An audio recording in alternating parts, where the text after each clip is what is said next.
जब definition change हो रही है ना बेटा, उस पॉइंट पे डाउट क्रिएट होता है। अदरवाइज डेफिनेशन चेंज नहीं हो रही है तो वो एक पॉलिनोमियल फंक्शन है, और पॉलिनोमियल फंक्शन तो हमेशा कंटिन्यूअस होता ही है। ठीक है, क्लियर है? हाँ हाँ,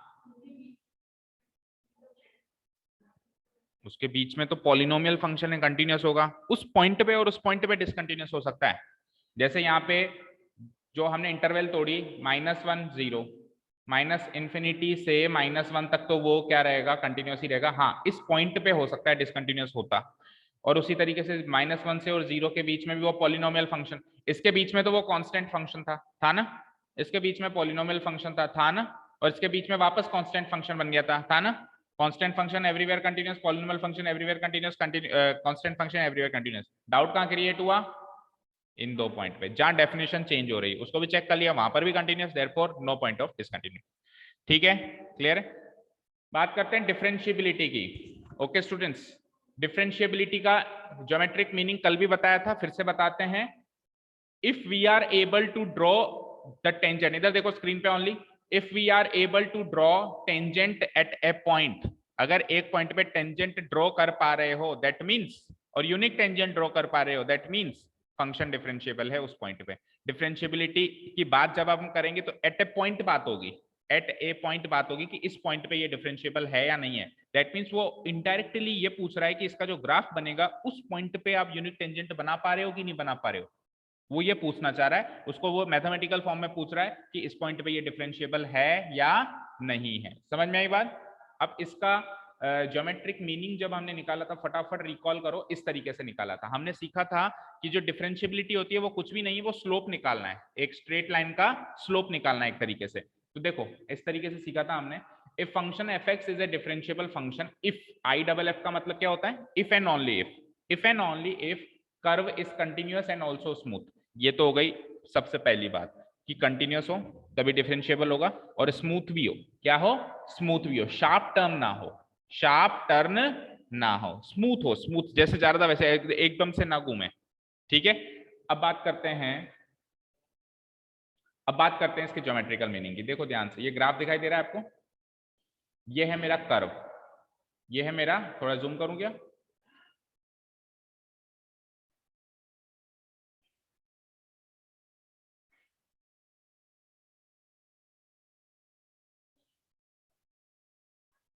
हाँ जी, ये है मेरा कर्व।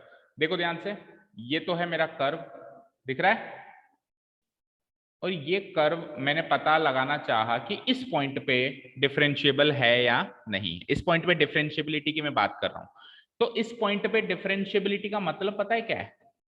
इस पॉइंट पे डिफरेंशिएबिलिटी का मतलब यह है कि इस पॉइंट पे जो आप टेंजेंट बना रहे हो उसका स्लोप क्या है, उसका स्लोप ही तो निकाल रहे हो आप।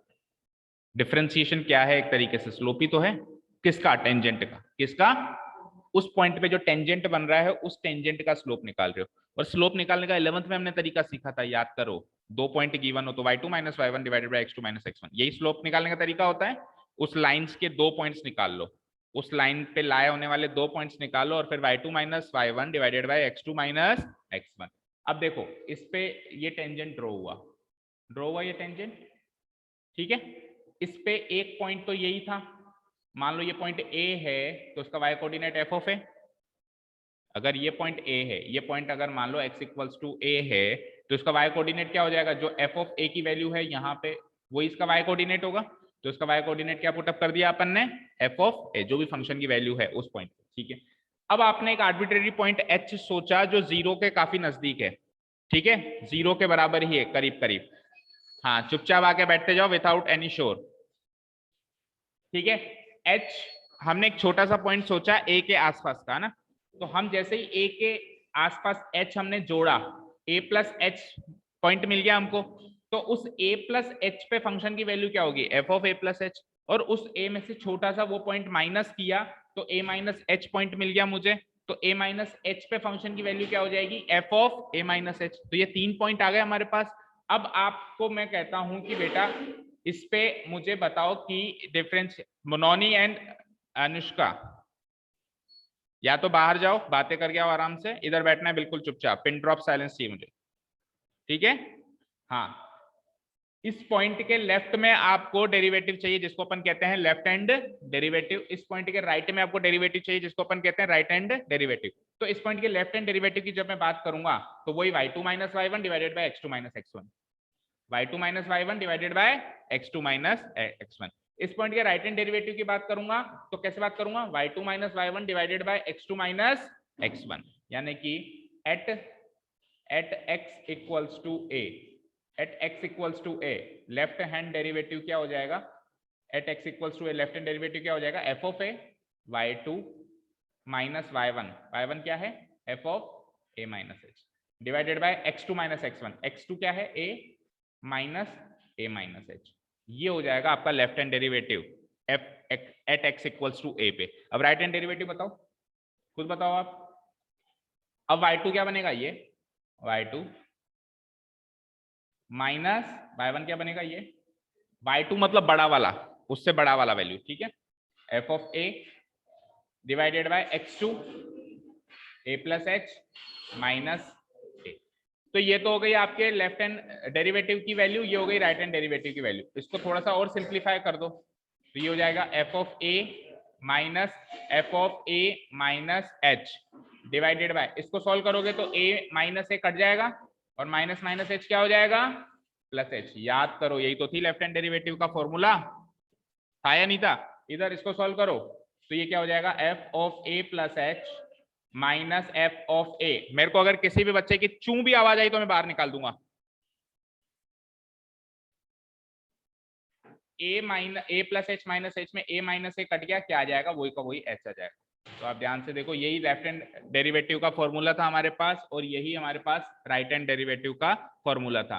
अब left hand derivative right hand derivative को मिक्स करके एक ही डेरिवेटिव का जब हमने फॉर्मूला बनाया था तो ये वाला बनाया था, कौन सा वाला, ये वाला। हमने मान लिया कि left hand derivative right hand derivative same है, तभी तो वो वहां पे डिफरेंशिएबल है, तभी तो वहां पे डिफरेंशिएबल है। तो जब इसकी वैल्यू और इसकी वैल्यू सेम है तो किसी भी एक की वैल्यू निकाल लो ना, किसी भी एक की वैल्यू निकाल लो। तो हमने इसकी वैल्यू निकाल के और इसी को एक तरीके से डिफरेंशिएशन का फर्स्ट प्रिंसिपल माना था, ना, डिफरेंशिएशन बाय फर्स्ट प्रिंसिपल। अच्छा यहाँ पे h क्या है, h always tending towards zero रहेगा, जीरो के आसपास का नंबर है यहाँ पर भी और वहां पर भी, ठीक है। देखो क्या फॉर्मूला है, ये तो हो गई हमारे ज्योमेट्रिक मीनिंग की बात। ज्योमेट्रिक मीनिंग फिर से रिपीट कर रहा हूँ, क्या है, क्योंकि ऐसे छोटे मोटे क्वेश्चंस बन सकते हैं, चुपचाप आगे बैठो, छोटे मोटे क्वेश्चंस बन सकते हैं। ज्योमेट्रिक मीनिंग क्या है, अगर किसी पॉइंट पे डिफरेंशिएबिलिटी की बात कर रहे हैं दैट मींस उस पॉइंट पे उसके टेंजेंट की स्लोप की बात कर रहे हैं, उस पॉइंट पे उसके टेंजेंट की स्लोप की बात कर रहे हैं। स्लोप कैसे निकालते हो, दो पॉइंट में से y2 minus y1 divide by x2 minus x1, तो उसके लेफ्ट में एक पॉइंट लो, उसके राइट में एक पॉइंट लो, लेफ्ट वाले पॉइंट से स्लोप निकालो, राइट वाले पॉइंट से स्लोप निकालो। अगर सेम निकलता है दैट मींस वो स्लोप सही है, अलग अलग निकलता है दैट मींस वो स्लोप गलत है, ठीक है।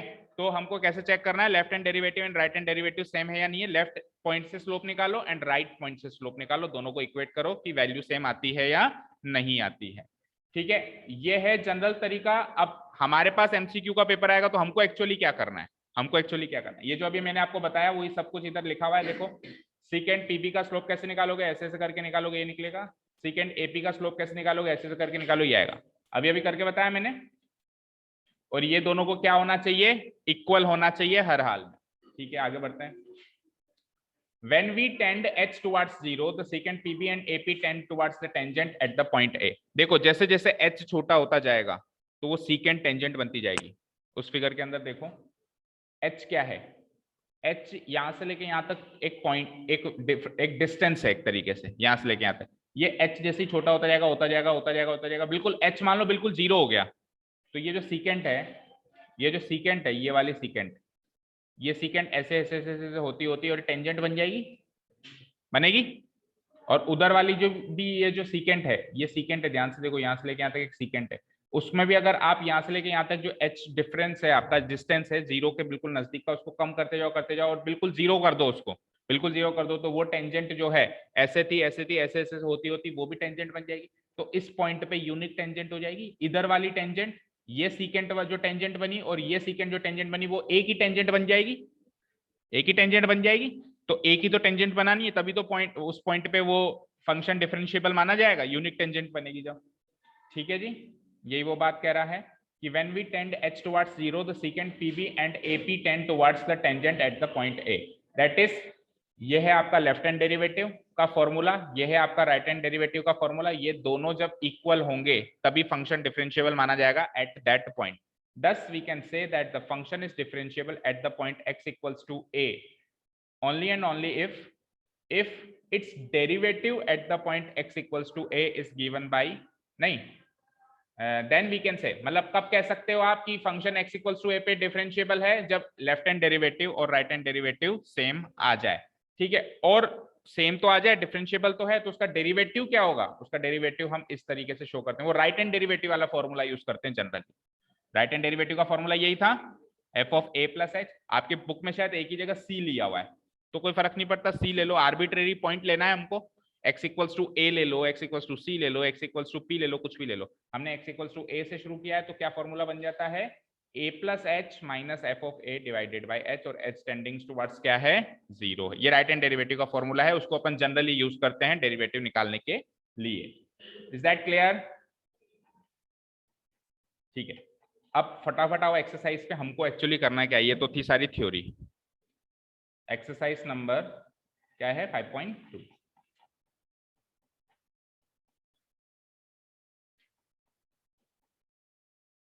Differentiate the functions with respect to x in exercises 1 to 8। मुझे बताओ 1 to 8 में अगर आपको डिफरेंशिएट करने के लिए कहेगा सब्जेक्टिव पेपर में, तो कैसे डिफरेंशिएट करते आप, ऐसे डिफरेंशिएट करते, कैसे, limit h tending towards 0 f of a plus h minus f of a whole divided by h, ऐसे करते। अब ऑब्जेक्टिव है, सीधे सीधे कर दो, डिफरेंशिएशन के फॉर्मूला से आंसर टिक करो।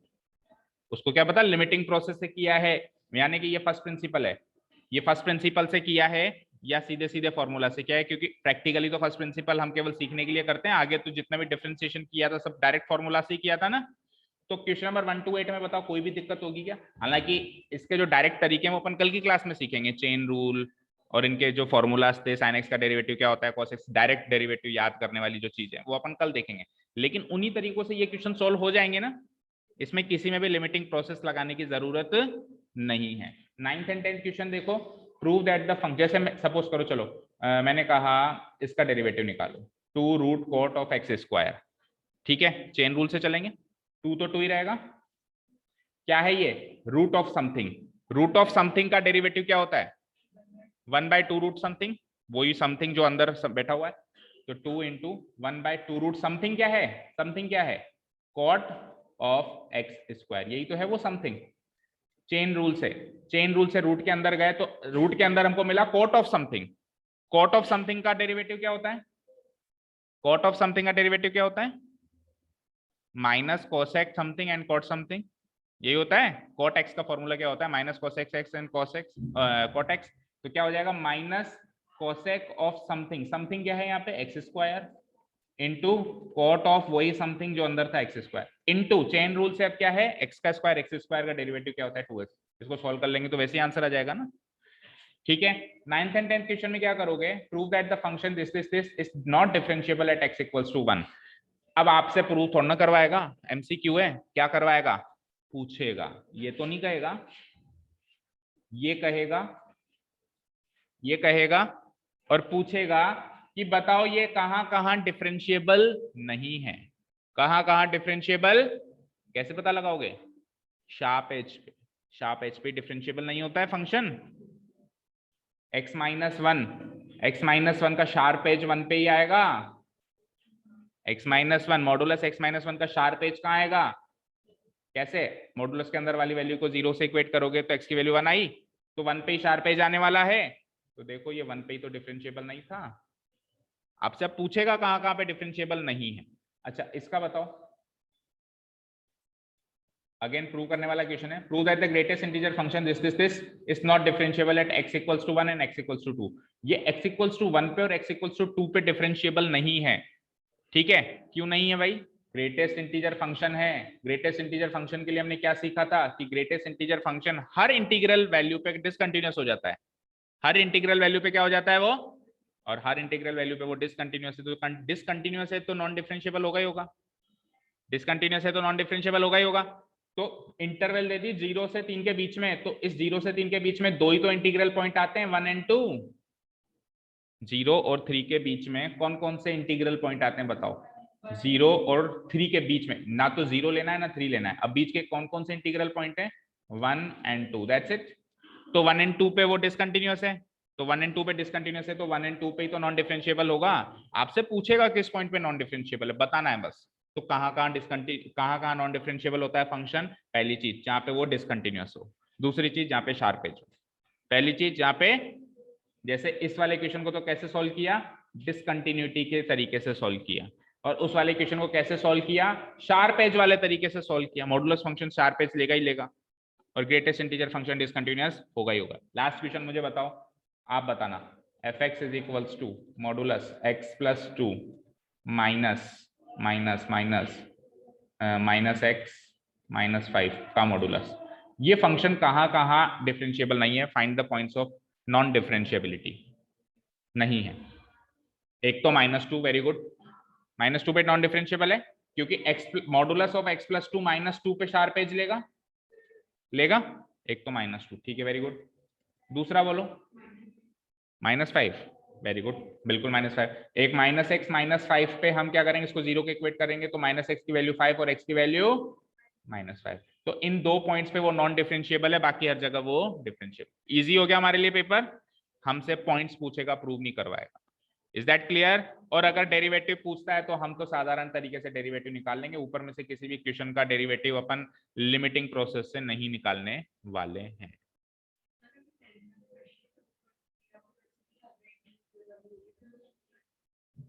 टू 2.3 कहाँ? ये इंटरवल देगा ना? 2.3 कहाँ देगा? कहाँ देगा बताओ? इंटरवल में ही तो देगा, जैसे 0 से 3 के बीच में। आप कह रहे हो 0 से 2.3 के बीच में दे दे, तो कोई बात नहीं। ये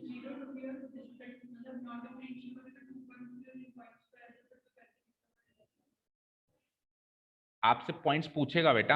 अच्छा, आप ऐसा कह रहे हो कि 2.3 पे वो नॉन डिफरेंशिएबल है या नहीं है, ये चेक करके बताओ। तो बेटा ग्रेटेस्ट इंटीजर फंक्शन जो है वो केवल इंटीग्रल पॉइंट पे ही डिसकंटिन्यूअस है, बीच के पॉइंट्स पे तो डिसकंटिन्यूअस थोड़ी ना है। बीच के पॉइंट्स पे डिसकंटिन्यूअस नहीं है तो फिर डिफरेंशिएबल भी है, तो फिर तो डिफरेंशिएबल भी है। तो वो तो ऑब्वियसली 2.3 पे डिफरेंशिएबल है, बिल्कुल पता है मुझे। 2 पे डिफरेंशिएबल नहीं है और 3 पे डिफरेंशिएबल, इंटीग्रल पॉइंट्स पे वो डिफरेंशिएबल नहीं है। और अगर इंटरवल में वो 2.3 देता है तब तो कोई ज्यादा बड़ी बात है नहीं, 0 से लेकर 2.3 तक जाना है। आप बताओ 0 से लेकर 2.3 के बीच में कौन कौन से इंटीग्रल पॉइंट्स आएंगे? 1 and 2। अगेन 1 and 2 ही तो मिले, और 1 and 2 पे ही वो क्या हो जाएगा? डिसकंटिन्यूअस हो जाएगा, और डिसकंटिन्यूअस हो जाएगा तो क्या हो जाएगा? नॉन डिफरेंशिएबल हो जाएगा। Is that clear? चलिए, तो exercise 5.1 and 5.2 overview completed. Online students answer करो फटाफट, कोई डाउट? No sir. मुझे बताओ इसका लिमिटिंग प्रोसेस से डेरिवेटिव कैसे निकालते हैं? इसका लिमिटिंग प्रोसेस यानी फर्स्ट प्रिंसिपल से डेरिवेटिव कैसे निकालते हैं? बोलो। H tending to 0 f of a plus h या सी प्लस एच, जो भी। ए प्लस एच नहीं लिखेंगे ना, अब तो एक्स प्लस एच लिखेंगे ना। एक्स प्लस एच माइनस, भाई जनरल फंक्शन का डेरिवेटिव चाहिए, किसी एक पॉइंट पे नहीं चाहिए। अगर एक किसी एक पॉइंट पे पूछता तब x की वैल्यू, x की जगह वो पॉइंट डालता, a c 5 3 4 जो भी देता, लेकिन जनरल एज ए फंक्शन का डेरिवेटिव चाहिए तो x की जगह x ही रखेंगे डिवाइडेड बाय h। इसको सॉल्व करके जो आंसर आता वो इसका डेरिवेटिव होता। ठीक है, सॉल्व कैसे करते हैं? अगेन x प्लस एच की जगह क्या रख देता मैं? ये सारी चीज रख देता। x की जगह क्या रख दे, मतलब इस फंक्शन में x की जगह क्या रखता? x प्लस एच रखता, माइनस फिर इसी फंक्शन में x की जगह क्या रखता? x ही रखता। ठीक है, फिर वही h की वैल्यू 0 पुटअप करता। h की वैल्यू 0 पुटअप करके अगर 0/0 या इन्फिनिटी बाय इन्फिनिटी की फॉर्म आती है तब तो मैं डेरिवेटिव निकाल के करता, अदरवाइज वैसे ही कर लेता। आंसर वही आता जो अभी अपन ने डायरेक्ट तरीके से किया है। तो अपन तो डायरेक्ट तरीके से कर लेंगे, लिमिटिंग प्रोसेस को से नहीं करने वाले इस साल एटलीस्ट, तो है ना? ठीक है, चलो तो कल टेस्ट दे दो फिर आप 5.1 एंड 5.2, क्योंकि चैप्टर बहुत बड़ा है तो टुकड़ों में करते हैं इसका टेस्ट, है ना? कंटिन्यूटी एंड डिफरेंशिएबिलिटी में मेरे हिसाब से कोई डाउट नहीं होनी चाहिए आपको। कंटिन्यूटी चेक करना या डिफरेंशिएबिलिटी चेक करना, कंटिन्यूटी के पॉइंट्स निकालना, डिसकंटिन्यूटी के पॉइंट्स एंड नॉन डिफरेंशिएबिलिटी के पॉइंट्स निकालना। यहां तक क्लियर है? बोलो प्रियांशी। कनिष्का? Yes sir. ठीक है, तो कल 5.1 एंड 5.2 का टेस्ट है ना, इसमें जैसे जैसे क्वेश्चंस बन सकते हैं वो आपको कल दिखाई देंगे एमसीक्यू पेपर। ठीक है, thank you so much for listening to us, have a nice day, keep learning and bye. और कल 6 बजे मैं टेस्ट स्टार्ट कर दूंगा, कोई आए या ना आए। आज भी 6:15 से पहले कोई नहीं आया था, और 6:15 के बाद भी फिर 6:30 तक आए थे बाकी लोग। ठीक है।